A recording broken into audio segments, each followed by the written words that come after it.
Evan had always been close to his father, but life had a way of creating distance. Work, responsibilities, and the quiet assumption that there would always be more time kept him from calling as often as he should. His father never complained, he simply waited. One evening, Evan received a voicemail. It was from his father. The message was short. "Hey son, call me when you can, no rush." Evan smiled, saved it for later, and went back to work. He didn't know it would be the last message he'd ever receive. The call that never happened. 2 days later, Evan's sister called. Her voice was shaking. "Dad's gone." The world stopped. Evan felt the air leave his lungs. He hadn't called back. He hadn't even listened to the message fully. He drove home in silence, replaying every moment he had postponed, every conversation he had cut short, every "I'll call tomorrow" that never happened. When he arrived at the house, it felt smaller, quieter, as if the walls themselves were grieving. The room he left behind. Evan walked into his father's room. Everything was exactly as it had always been. The old radio, the worn-out chair, the framed photo of Evan and his sister at the beach. On the nightstand was a notebook. Inside were pages filled with dates, reminders, and small notes. Evan's birthday next week. Call Evan to check on him. Proud of him. Always. Evan's throat tightened. He turned the page. There, written in shaky handwriting, was a sentence that broke him. "Hope he calls back." The voicemail.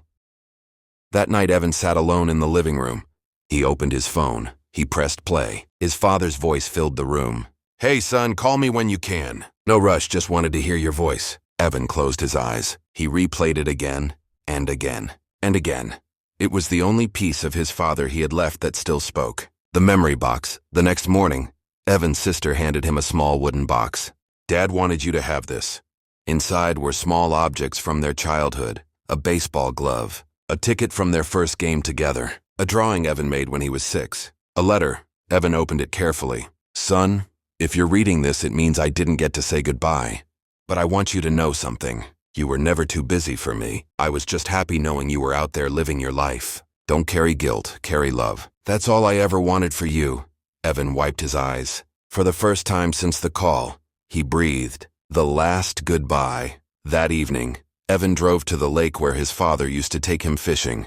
The water was calm, reflecting the fading light of the sunset. He sat on the dock, phone in hand. He pressed play one last time. "Hey son, call me when you can." "No rush," Evan whispered into the wind. "I'm here now, Dad, I'm calling back." He placed the phone beside him and watched the sun disappear behind the horizon.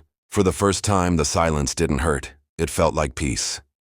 The days after the funeral felt strangely quiet. Not empty, just different.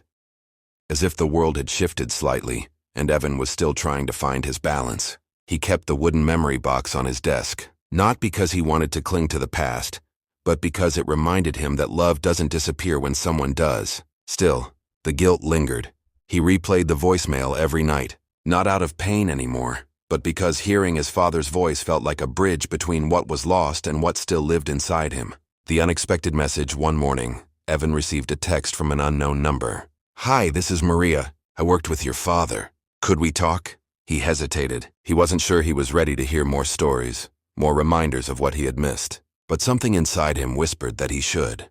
They agreed to meet at a small cafe near his father's old workplace. Maria was older, gentle-eyed, with a calm presence that reminded Evan of his father's quiet strength. She smiled softly. "He talked about you every day." Evan swallowed hard. "I didn't call him enough." Maria shook her head. "He never said that. He always said you were busy building your life. He was proud of that." Evan looked down. "I should have tried harder." Maria reached into her purse and pulled out a folded piece of paper.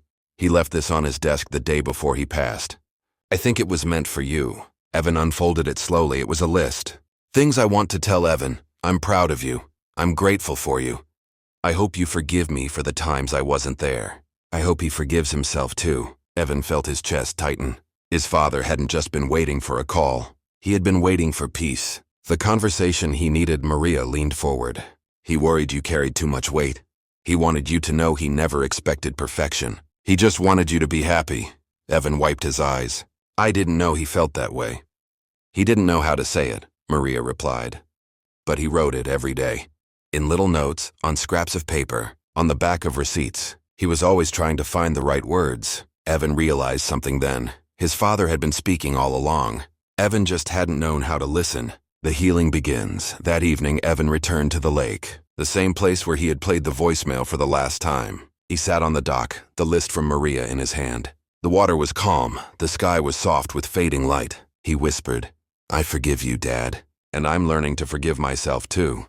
For the first time, the words didn't feel forced. They felt true. He placed the note inside the memory box, next to the letter and the old keepsakes. The box was no longer a symbol of loss. It was a symbol of connection, a bridge between then and now. Weeks later, Evan started volunteering at a local community center, helping seniors record messages and stories for their families. He didn't want anyone else to leave words unsaid. One afternoon, a man asked him, "Why do you do this?" Evan smiled gently. "Because sometimes the smallest message becomes the most important memory." He didn't mention the voicemail. He didn't need to. He carried it with him, not as regret, but as love.